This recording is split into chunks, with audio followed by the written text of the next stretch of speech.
안녕하세요. MTN 이슈체크 나은수 기자입니다. 이 코스피 열기가 원전 관련 주로도 옮겨가고 있습니다. 이 원자력 테마 ETF가 올해 들어 초강세를 보이면서 SK하이닉스 상승률을 웃돌 정도라고 하는데요. 이 전기 먹는 하마라 할 수 있는 AI의 어마어마한 전력을 충당하기 위해선 지금보다 훨씬 더 많은 전력 공급이 이루어져야 하는데 그 역할을 원전과 소형 원전, 그러니까 SMR이 할 것이란 분석들과 전망들이 이 주가를 끌어올리고 있기 때문입니다. 그런데 원전과 SMR보다 더 주목해야 할 게 있습니다.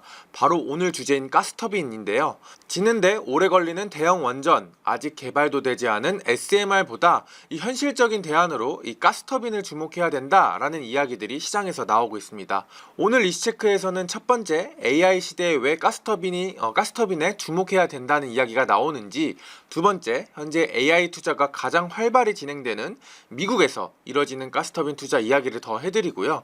이 세 번째, 현재 공급이 수요를 따라가지 못하는 이 가스터빈 시장, 이 두산 에너빌리티가 왜 수혜를 받을 것이란 기대가 시장에서 나오고 있는지, 그리고 이 가스터빈 제조기업이 이렇게 공급이 수요 과잉이 이뤄지는 시장에서 증설을 망설이고 있는지, 이 내용들을 하나씩 짚어보도록 하겠습니다. AI에서 앞으로 전력 인프라가 핵심 요소가 될 것이란 전망과 분석들은 어렵지 않게 볼 수 있습니다.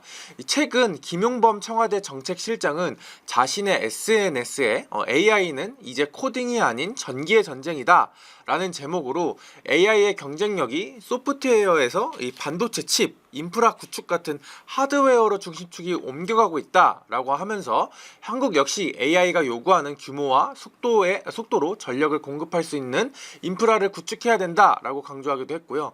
심지어 이번 취재 과정에서 접한 한 익명의 전문가는 AI 시대가 오지 않는다면 이 AI 자체가 아니라 이 전력 때문이다. 그러니까 전력망이 잘 구축되지 못해서일 거다라는 이야기를 해주기도 했었습니다. 이 중간 규모의 AI 데이터 센터에게 필요한 전력량은 10만 가구가 사용하는 전력량과 비슷할 정도로 AI 칩은 말 그대로 전기 먹는 하마라고 합니다. 그렇다 보니 AI 투자가 가장 공격적으로 진행되는 미국에서는 향후 1년에서 2년 내 전력망 부족이 현실화될 것이란 전망들도 나오고 있죠.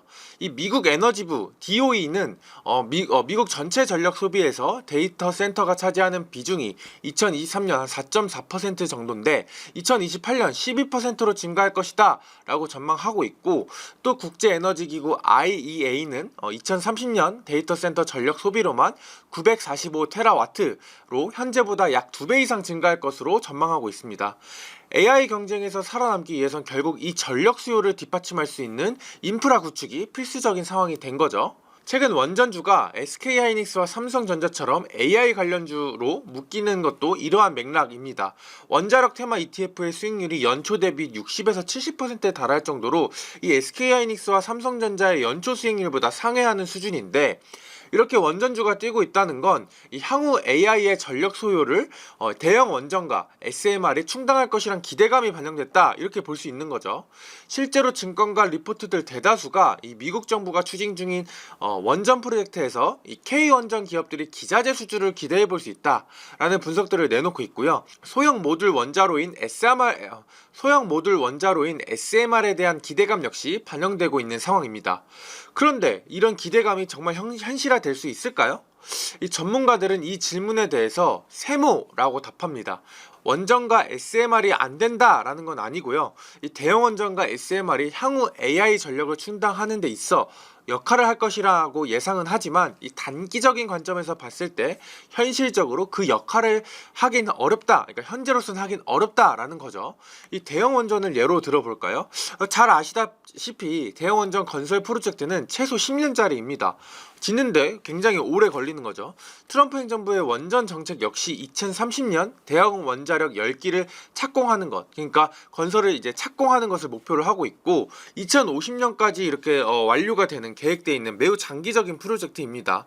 앞서 살펴본 것처럼 당장 AI 전력 수요가 급증할 것으로 예상되고, 이에 따른 전력 부족 현상이 현실화될 수 있는 상황 속에서 10년 정도 걸리는 대형 원전이 그 대안이라고 보긴 어려운 거죠. 앞으로 짓겠다는 원전이 당장 당장의 전력 수요를 충당하기 위한 것은 아니다라고 예상할 수 있는 겁니다. 그러니까 향후 뭐 30년, 20년, 20년, 30년 후에 전력 수요를 예상하고 대형 원전을 짓는다라고 보는 게 조금 더 적합한 해석인 거죠. 300메가와트급 이하의 소규모 전력을 생산하는 소형 모듈 원자로인 SMR은 또 어떨까요? SMR은 대형 원전보다 공사 기간이 획기적으로 짧고 유연성 측면에서 장점이 있기 때문에 뭐 원전의 게임 체인저다라는 이야기 많이 들어보셨을 겁니다. 이에 대한 기대감도 있을 수 있고요. 이 자료를 보면 이론적 건설 기간은 3년에서 4년 수준이라고 하는데요. 하지만 SMR 굉장히 각광받는 시장이지만 아직 단 한 번도 실제로 운영된 적이 없습니다. 상용화가 된 적이 없다는 거죠. 현재 세계적으로 70여 개의 SMR 모델이 경쟁적으로 개발 중인데 이 모델 중 상용화가 된 모델은 없고 다들 실증 또는 인허가 단계에 지금 머물고 있는 단계입니다.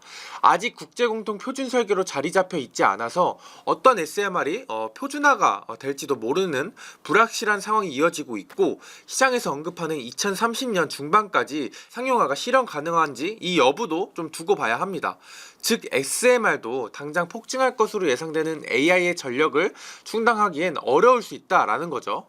SMR에 대한 이야기를 좀 더 해보면 일부 전문가들 중에선 SMR이 향후 상용화 되더라도 데이터 센터와 케미가 맞을 수 있는 거냐라는 거에 대한 물음에도 의문을 갖는 전문가들도 있습니다. SMR이 AI 데이터 센터의 전력을 충당하기 위해선 데이터 센터 인근에 지어야 합니다. 그렇다면 거기에서 발생할 수 있는 우라면 유통 문제를 비롯한 안전 문제에 부딪힐 수밖에 없고요. 데이터 센터에서 멀찍이 SMR을 지을 수 있지만 그렇게 되면 부가적으로 발생하는 송전망 이슈, 여기에 부과되는 추가 투자로 인해서 이 경제성 이슈 등을 고려하면, 그러니까 경제성 측면에서 아직 SMR이 헤쳐나가야 할 문제들도 많다고 합니다. 앞서 SMR은 국제공통 표준 설계라는 게 자리 잡혀 있지 않다라고 말씀을 드렸잖아요. 이게 무슨 의미냐? 한 번 설계 승인을 받으면 여러 국가에서 큰 수정 없이 동일한 도면으로 반복 건설 가능한 SMR이 없다는 뜻이기도 합니다. 그러니까 이 표준 설계가 있으면 그냥 공장에서 찍어내듯이 이 표준 설계대로 SMR을 대량으로 생산을 할 수 있는데 이게 이 표준화가 아직 잡혀있지 않기 때문에 이런 규모의 경제 달성 자체가 아직 어렵다라는 의미이기도 합니다.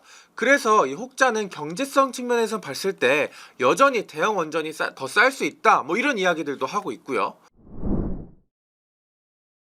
결국 향후 1, 2년 내 급격하게 증가하게 될 AI 전력 수요를 충당하기엔 대형 원전과 SMR이 그 역할을 하긴 어려워 보입니다. 그래서 시장에서 자연스럽게 떠오르는 게 바로 가스터빈입니다. 가스터빈은 고온, 고압의 공기를 천연가스와 섞어서 연소시킨 다음에 이 터빈을 돌리고 그 터빈이 또 발전기를 회전시켜서 전기를 생산하는 구조인데요. 이 가스터빈은 대형 원전과 비교했을 때 훨씬 빠르게 제작이 가능하기도 하고 SMR과 달리 이미 상용화가 되어 있기 때문에 가장 현실적인 대안으로 꼽히고 있습니다. 업계의 이야기를 들어보면 이 가스터빈을 제작하는 기간은 한 3년 정도라고 합니다. 수주 계약을 체결한 뒤 부품을 들여오는데 1년 반, 그리고 이 부품을 조립 제작하는데 1년 반, 총 3년 정도 소요된다고 하는데요. 다만 수주 계약을 들어오기 전 선제적으로 부품들을 확보하는 경우들이 있기 때문에 최대한 시간을 단축하면 1년 반에서 2년 정도 걸리는 경우도 있다고 합니다. 굉장히 이 제작 기간이 짧다라고 할 수 있는 거죠. 현재 이미 상용화가 되어 있는 데다 이렇게 제작 기간이 그리 길지 않다는 점에서 AI 전력을 충당할 수 있는 가장 현실적인 시나리오가 될 것이다. 뭐 이런 기대감이 나오는 이유이기도 합니다. 이충재 한국투자증권연구원은 지난해 12월 보고서에서 빅테크의 대규모 데이터 센터에 필요한 전력을 공급할 에너지원은 현재로서는 천연가스가 유일하다, 즉 가스터빈이 현실적이다 이렇게 전망하기도 했습니다. AI 투자가 가장 빠르고 활발하게 이뤄지는 미국에서는 이미 가스터빈의 수주나 관련 투자가 이어지고 있습니다.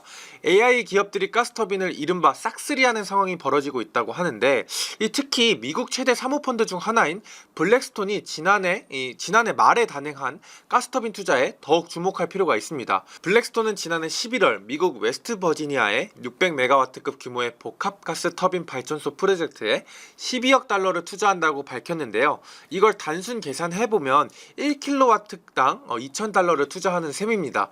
근데 가스터빈 발전소를 짓는데 투입된 비용이 이 킬로와트당 1,000달러에서 1,200달러 수준이었던 3년 전과 비교하면 거의 이 투자 규모가 2배 가까이 증가한 상황이죠. 이렇게 투자 금액 자체가 증가하게 된 건 물론 뭐 송정망 구축 비용, 그다음에 뭐 건설비가 인상된 측면도 있겠지만 그냥 가스터빈 가격 자체가 인상됐다라고 보는 게 가장 합리적입니다. 또 사모펀드가 이렇게 2배 이상 투자를 했다는 건 자기네들이 계산기를 두들겨 봤을 때 이거보다 더 큰 금액을 회수할 수 있다 이렇게 판단을 했기 때문에 투자를 한 측면도 있을 거고요.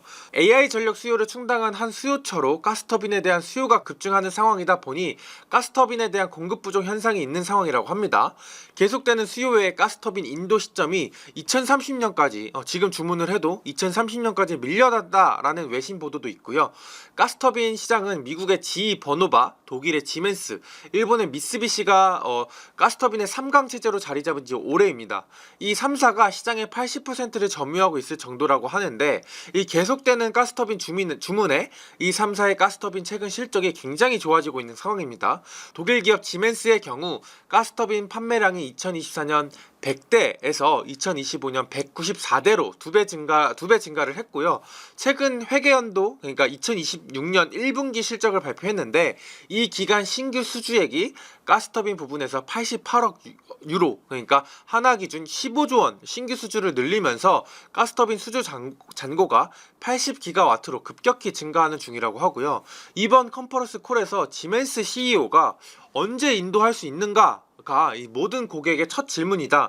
그러니까 이 고객들이 굉장히 인도를 빨리 당겨줄 것을 원하고 있다라는 것을 이제 언급했을 정도입니다. GE 버노바의 가스터빈 수주 잔고는 2025년 말 기준 83기가와트인데 올해 말까지 100기가와트 이상 늘어날 것으로 전망 중으로 수요가 공급을 따라가지 못하는 상황이 당분간은 계속될 전망입니다.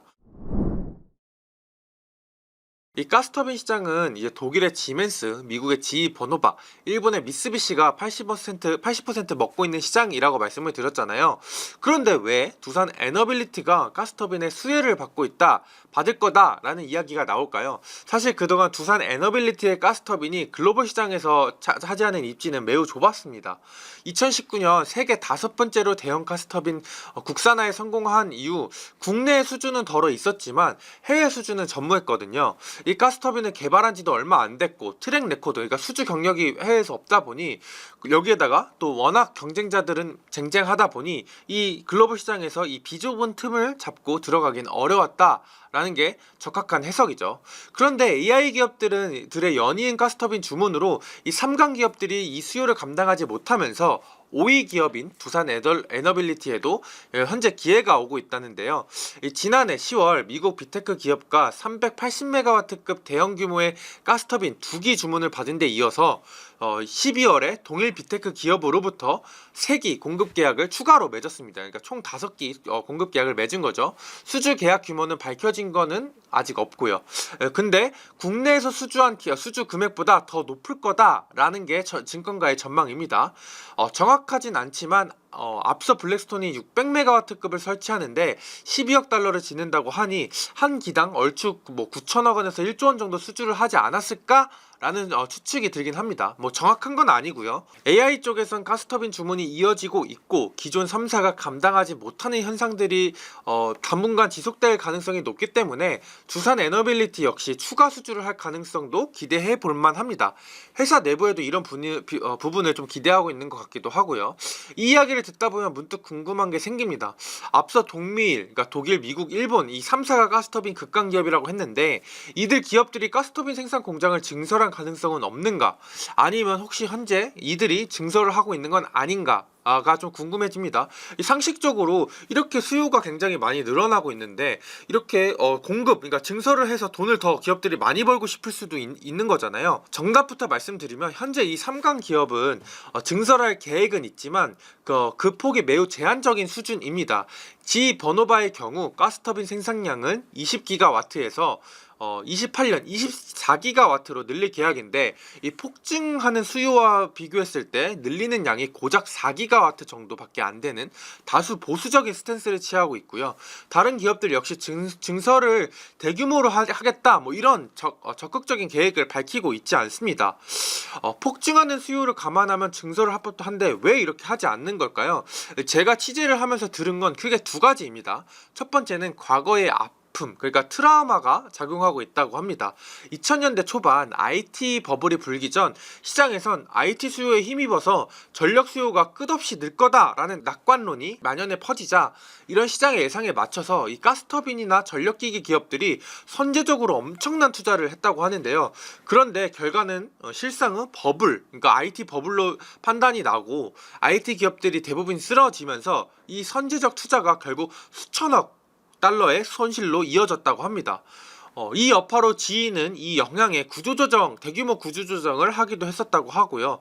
AI가 이제 버블인지 아닌지 지금 이 현 시점에서 정확히 모르지만 과거 비슷한 기업이 있는 이 가스터빈 기업들 입장에서는 선뜻 진설을 하긴 어려울 것 같습니다. 또 이 AI를 이제 믿고 공격적으로 투자를 했는데 갑자기 AI 버블이 터져버리면 이들 역시 굉장히 큰 타격을 입게 될 수밖에 없으니까요. 두 번째는 구조적인 문제도 있다고 합니다. 이 가스터빈 회사들은 굉장히 거대한 밸류체인을 구축 중입니다. 가스터빈에 들어가는 수많은 부품을 한 기업이 만들진 않겠죠. 즉 증설을 하긴 위해선 이 밸류체인에 속해 있는 수많은 부품 기업들이 동시에 유기적으로 증설을 해야 되는데 구조적인 측면에서 이들 기업들이 모두 과감한 투자를 한다? 증설을 한다라는 게 쉽지 않다라는 게 전문가들의 분석입니다. 그렇다 보니 그동안 3강 체제였던 가스터빈 시장에서 두산에너빌리티가 이 시장을 비집고 확대할 수 있는 기회가 될 것으로 이제 기대를 받고 있는 거죠. 앞선 세 회사가 주문을 다 받지 못한 물량을 이 두산에너빌리티 같은 다른 가스터빈 기업들이 가져갈 가능성을 높게 보는 거고요. 지난 12월 두산에너빌리티에 앞서 말한 12월의 그 가스터빈 수주 역시 이 일환으로 볼 수 있는데요. 다른 3사 대비 수주가 꽉 차 있지 않다 보니 납기 측면에서도 큰 경쟁력이 되고 있다는 게 업계의 시각입니다. 주문이 밀려가지고 이 고객사들한테 인도 시점이 밀릴 것 같아요 라고 말하는 것보다 두산에너빌리티처럼 저희는 수주를 아주 딱 깔끔하게 정확한 시기에 해드리겠습니다 라는 게 지금 굉장히 큰 메리트가 될 수 있다는 건데 회사 측 역시 이 수주 과정에서 이 점을 굉장히 어필 중이라고 합니다. 그렇다 보니 IM증권에서는 이 북미 데이터 센터용 수요가 급격하게 증가하고 있어서 이 공급 변문 현상이 발생하고 그러면 이 올해 이제 두산에너빌리티가 가져갈 수 있는 가스터빈 연간 수주량이 국내 수주로 12개 이상 정도 될 거다 이렇게 전망 중인데요. 이미 2주 전에 국내 수주 3개 계약을 체결했거든요. 그래서 여기에다가 지난해 미국 수주로 트랙 레코드가 생긴 만큼 두산에너빌리티는 미국 시장에 좀 더 적극적인 수주를 할 것으로 이제 기대가 되고 여기에 지금 중동, 동남아 등 시장에도 적극 진출하겠다라는 계획을 지금 밝히고 있는 상황입니다. 네, 오늘은 이 AI와 관련된 이 가스터빈에 대한 이야기들을 좀 해봤는데요. 이제 SMR 이 대형 원전뿐만 아니라 이 가스터빈 역시 이 에너지, 전력의 또 하나의 새로운 축이 될 것으로 예상이 되고 이에 따른 이제 두산에너빌리티 역시 굉장히 큰 수혜가 예상될 수 있다라는 게 지금 현재 시장의 컨센서스인 것 같습니다. 네, 오늘 제가 준비한 이슈체크는 여기까지고요. 다음에는 더 유익하고 재밌는 컨텐츠로 찾아뵙도록 하겠습니다. 지금까지 시청해주신 구독자 여러분들 감사합니다.